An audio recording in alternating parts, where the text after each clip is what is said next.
बलिहारी जामो इस रूप में, इस रूप में। हंस के सती ने कहा बलिहारी जामो इस रूप में, इस रूप में। एक दिन तुम्हारे लिए आए मुरारी इस रूप में, इस रूप में। तुम्हारे आए मुरारी इस रूप में, इस रूप में। देखो मोहर समझ गए वो सारी रे अब बात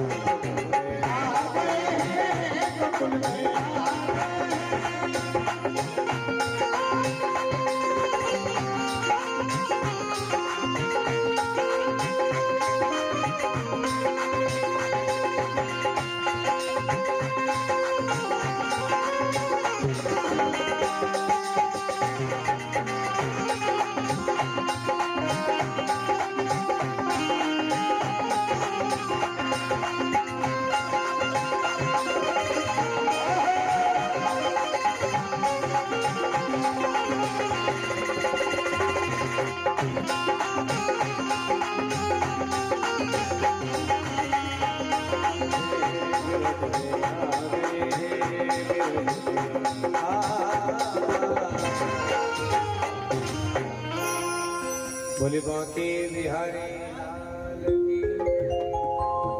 एक दिन वो भोला भंडारी बनकर ब्रज की नारी गोकुल में आए। लेकिन याद रखना भगवान के जहाँ पर भजन होता है वहां पर नहीं नाचेंगे, नाचना है तो कहाँ नाचेंगे? जहाँ पर डीजे बजता हो, जहाँ पर आख्या का वो काजल का गाना चलता है नहीं। लेकिन याद रखना जीवन में दो कैमरे होते हैं, एक फोटोग्राफर का कैमरा होता है। फोटोग्राफर जब तुम्हारे यहाँ पर बेटी की विदाई करते हो और जब वो फोटोग्राफर फोटो खींचता है तो बेटी को जब अपन विदा करा तो रोनो आए क्या हंसा अपन? जब बेटी की विदाई करा तो रोनो आए कि हंसनो आए? रोनो आए नहीं। पहला की तो लिपटी लिपटिन रोती थी, एक जग पानी पी जाती थी बेचारी, विदा करते हो जी वो जी। ने अबे की तो मुझे साजन के अबे की दादी भी ऐसी जा अब बाप कटियो। पर जब छोरी के पिता करो तो मोबाइल कैमरा लो कहाँ ली जाए, मुंडा कर ली जाए कैमरा। जब के पास हंसो तो उन्हें के दादा हंसो कहीं से भीतरे से तो रोनो ये भी हमारी छोरी पिता कर उन्हें की मारा कैमरा के भीतरे से कोई मतलब। हम तो जैसो फोटो हंसो का तो फोटो अच्छा है। और अब डॉक्टर साहब कहे जाओ तो अस्पताल में अच्छा खूब श्रृंगार करके जाओ तो ना बेंडा मिलू डॉक्टर वो जबलो भी रहा है जबलो ने होके दादा तमा श्रृंगार से हमारे कोई मतलब नहीं है। मारो जो कैमरा तो भीतर को दुख देखेगा के आखिर में दुख। आप टेलर साहब के यहाँ पर एक कपड़ा सिलाने जाते हो, कमीज सिलाने जाओगे और कहीं को उसे टेलर से कहते पैसा बराबर ज्यादा ले लीजिए पर कमीज मत बिगाड़ दीजिए। कितनी चिंता है तुम्हारे बहनों भी जाओ कि नहीं जाओ तुम ना? आजकल तो डिजाइन चली, ये यहाँ से डिजाइन चली है, मैं पाछे से सब सिस्टम गाया। ने उन्हीं बहन को जो आदमी है नहीं इतना बड़ो कुर्तो पहने के घोड़ा से नीचे। तो मैंने उन्हें दादा से देखो तो आज मजा आया ना, अच्छी की आज तो बिल्कुल वो जो दादो है नहीं वो जो पहने नहीं वो घोड़ा से नीचे। तो मैंने कि दादा एक काम करो तो काटिन दे दे यार, ये बहन के पाछे लगाड़ता है चिपकाड़ देंगे। बताओ यहाँ तक की डिजाइन में फिर गर्मी में वो नावी भी मोजा अलग मेरा पास है तो बहन है तक तो सिवाड़ लेती। कितनी भी ठंड होएगा अपन 5-5 सूत्र पहन जाएगा और एक आध कुर्ता की डिजाइन मिलेगा, पर इधर डिजाइन नहीं मिले अलग अलग। और अगर गलती से 5,000 की धोती पहनी में लाइट कट गई तो 1,000 गार्ड लाइन साहब के देगा। जब तुम टेलर के यहाँ जाते हो तो कमीज सिलाने जाते हो, कहते हो कि भैया ये कमीज नहीं बिगड़ी जाए, 100 रुपए का कमीज की इतनी चिंता होती दादा, तो ये काया को क्यों बिगाड़ते हो तुम परमात्मा ने? जब तुम्हें कमीज की इतनी चिंता है तो इन्हें काया की भी तो चिंता करो। लेकिन मानो भगवान ने उन गोपियों को ये शिक्षा दी है और इस दुनिया को ये शिक्षा दी है कि मैं योगेश्वर हूँ, यहाँ पर योग करने आया हूँ, ध्यान योग से मुझे पा सकता है। मैं 56 प्रकार का मेवा भी त्याग करके और विदुर के घर जाकर के केले के छिलके खा लेता हूँ और मैं सबरी के झूठे बेरों को खा लेता हूँ। इसलिए जहाँ पर भगवान का भजन होता हो वहां पर जब मन का मयूरा नाचने लग जाए और अपन कई लोक लाज, वही मीरा ओ मेघलों में पली बन के जोगन चली, अरे मीरा दीवानी कहाने लगी, वो तो गली गली हरि गुण गाने लगी, ऐसी लगी लगन मीरा हो गई मगन।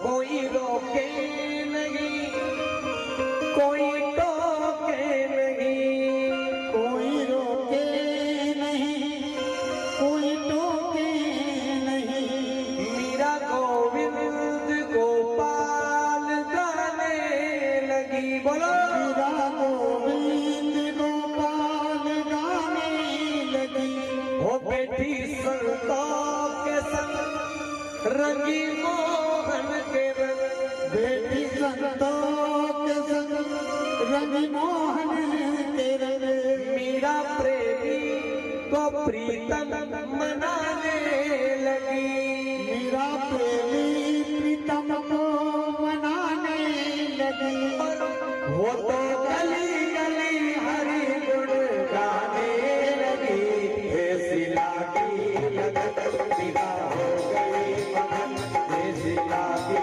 लगन मीरा हो गई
लेकिन ना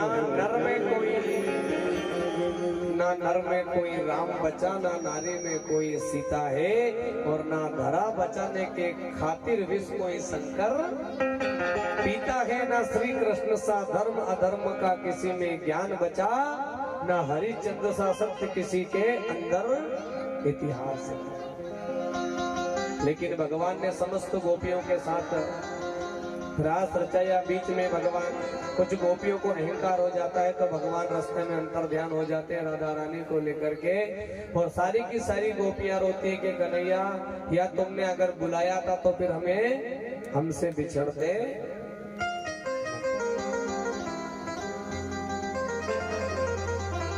और भगवान ने अपनी गोपियों को कहा कि जाओ मैं आज से तुम्हें वचन देता हूं कि रोज रात्रिकालीन, तो आज भी ऐसा बताते हैं श्री धाम वृंदावन में कि शाम के 6 बजे के बाद में वहां पर एक पक्षी भी रात नहीं रुकता है। कोई गलती से अगर एक दो संत वहां पर रुक गए तो उनकी समाधि आज भी बनी है, जहां पर 16,108 पेड़ अपने आपस में लिपटे हुए हैं, वहां जाकर के देखना। लेकिन हम लोग वृंदावन जाते हैं और फोटो खींच करके रील बना करके घर। पहले अगर कोई वृंदावन जाता था तो वहां पर बंदर इतने बदमाश नहीं थे, लेकिन आज जाना तुम्हारा पर्स, तुम्हारा मोबाइल और तुम्हारा चश्मा छुड़ाने में देर। जब तक उनको फ्रूटी खिलाओगे तब तक मानो ये बंदर भी ये संदेश देना चाहते हैं कि तुम्हें समय मिला है तो भजन कर लो रे, ये मोह का चश्मा उतार दो और ये मृत्यु का मोबाइल उतार दो और ये पर्स, ये माया को छोड़ करके मायापति के चरणों में लग जाओ। पर तन भर वाकी जगह सेल्फिया ने सेल्फिया जितना मनक सेल्फा से मरा नहीं मरिया नहीं उसे सेल्फी से मरी गया।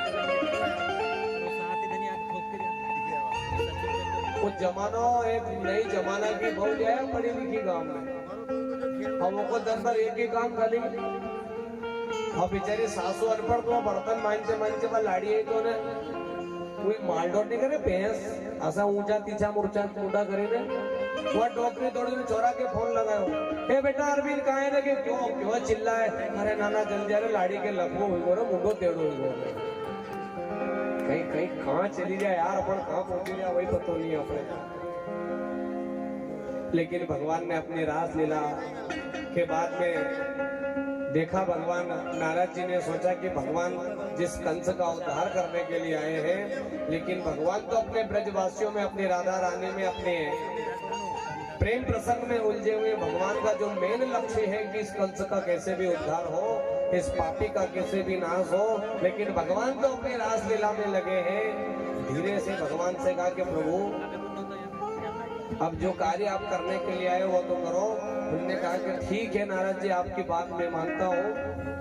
उधर नारद जी कंस के पास जाते हैं और कंस से कहते हैं कि एक बात बता, तो जितने भी राक्षस भेजता है पर रिटर्न वापस एक भी नहीं आता है, एक काम कर कि कृष्ण बलराम को यही बुला ले और एक धनुष यज्ञ का आयोजन रखते हैं, मेले का आयोजन रखते हैं, उसमें बढ़िया भगवान आएंगे और दोनों भाई को बुला करके, और तेरे पास तो बड़े बड़े मल्ल पहलवान है, कुबलिया फिर हाथी है, चाणुक मुष्टिल तरीके के बड़े बड़े पहलवान है, आराम से तू दोनों भाई को चारों दरवाजे से बंद करके।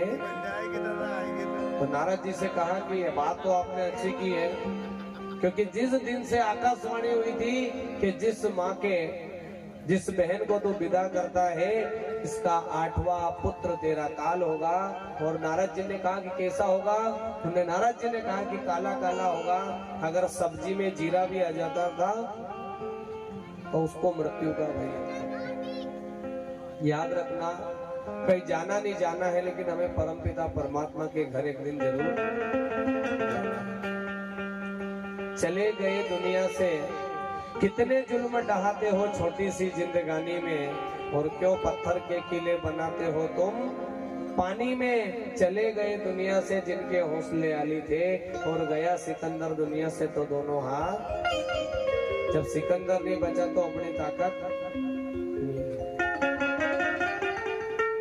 जब रावण मरा था तो मंदोदरी रावण के पास पहुंची और रावण से कहा कि कहाँ गया तुम्हारा रुतबा, कहाँ गया तुम्हारा जोश, 1 लाख पुत्र 1.25 लाख नाती तागर मिले दिया ना बाती।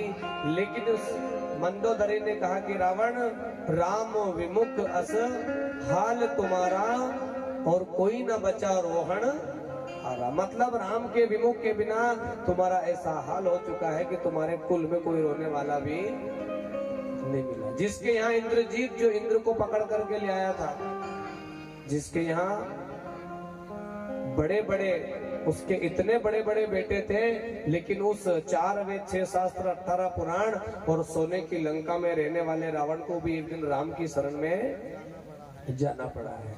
तो भगवान नारद जी ने सारा ज्ञान दिया, अक्रूर काका को बुलाया और अक्रूर जी को बुला करके कहा कि अक्रूर जी एक काम करो, आप ब्रज में जाइए और वहां से कृष्ण और बलराम दोनों को ले आइए। बस जैसे ये बात अक्रूर ने सुनी, मन में सोचा कि मैं कितना किस्मत वाला हूँ कि जिस कन्हैया के लिए तरसते हैं, जिसके दर्शन के लिए तरसते हैं, मैं आज दोनों भाई को लेने जाऊंगा। मैं तो अपना बड़ा भाग्य समझता हूँ। अक्रूर अभी तक क्रूर क्रूर राक्षस भेजे थे तो कन्हैया नहीं मरा था, लेकिन अब अक्रूर भेजा है और अक्रूर जी रथ सजा के और जैसे ही श्री धाम वृंदावन में आते हैं, मानो रास्ते में भगवान श्री कृष्ण और बलदेव भैया दोनों उनको मिलते हैं और प्रणाम करते हैं कि काका हम आपको प्रणाम करते हैं, हमें पता है कि आप हमें लेने क्यों आए, लेकिन आपसे एक निवेदन करें, आप सबसे बोल देना कि हम कृष्ण बलराम को लेने आए हैं, पर मेरी माँ यशोदा से और मेरे नंद बाबा से मत बोलना, क्योंकि बचपन से जिस माँ ने हमें लाल लड़ाया है वो माँ रो रो करके मर जाएगी। जो माँ अगर हम थोड़े से भी लेट हो जाते हैं गाय चराने में तो मेरी माँ रोने लग जाती है। तुम सबको बताना लेकिन मेरी माँ को। और जैसे ही अक्रूर काका को प्रणाम करके कृष्ण बलराम आगे आगे पहुंचते हैं, गैया को बांधते हैं, और जब पूरे ब्रज में ये बात अग्नि की तरह फैलती है कि आज कृष्ण बलराम को लेने कोई परदेसी आया है, और अक्रूर काका जब कृष्ण बलराम को लेने आए हैं, अब हमारा कृष्ण हमें छोड़कर चला जाए। जब ये बात माँ यशोदा को पता चलती है, नंद बाबा को पता चलती है, मधुमंगल तन सुखा मन सुखा, नंद बाबा समस्त गोपियां जो एक दिन भी भगवान श्री कृष्ण के बिना नहीं रहती थी, किसी भी बहाने से, माखन के बहाने से या गोबर लेने के बहाने से यशोदा के महल में जाकर के कृष्ण के दर्शन करने। जब सोचो आज हम जहाँ पर भी कथा करते हैं 7 दिन तक एक जगह इकट्ठा होते हैं, जब आपका और हमारा माँ बेटे का संबंध बन जाता है, पिता बेटे का संबंध बन जाता है, मामा भांजे का संबंध बन जाता है, तो उस समय उन ब्रजवासियों की क्या हालत हुई होगी। तो जैसे ही अक्रूर काका आते हैं और माँ यशोदा को पता चलता है तो माँ अपना दही का मटका छोड़ करके कन्हैया को अपनी बाहों में भर लेती है, क्योंकि इस दुनिया में तुम्हें माता पिता से, माँ से अच्छा कोई नहीं जान सकता। जिस माँ ने तुम्हें 9 महीने गर्भ में रखा हो, खुद माँ गीले में सो करके तुम्हें सुलाती है, और वृद्धावस्था में वही माँ तुम्हें डाकर। जब आपका बेटा स्कूल से लेट आता है तो माँ का मन कहीं भी नहीं लगता है। जब बेटा स्कूल से आता है तो कभी पापा की नहीं पूछेगा, कभी भाई की नहीं पूछेगा, हमेशा माँ की पूछेगा कि मेरी माँ। क्योंकि दुनिया में माँ शब्द ऐसा होता है कि जिसके बोलने से ही हमारे दोनों होंठ खुल जाते हैं, और बाप बोलने पर दोनों मुख होंठ बंद हो जाते हैं।